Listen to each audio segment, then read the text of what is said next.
Sa buntag, balita ang musugat. Dili na ang adlaw, kundi kagulang mo katap. Sa radyo ug sa TV, susama ang istorya. Krimen sa palibot, wala ni pili, wala ni grasya. Ang dalan nga kanihat to, puno sa katawa.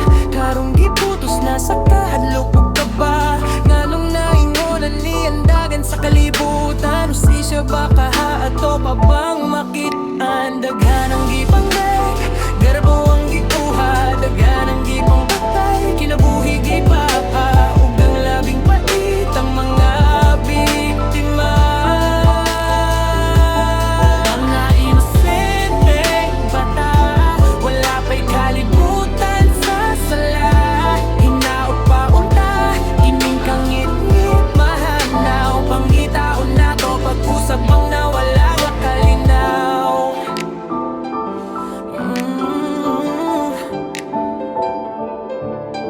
Ang mga ginikanan, dili na mahimutang. Sa matagla ang sa anak, kasing-kasing mabalakag dako kay ang mga mananap nga nagtak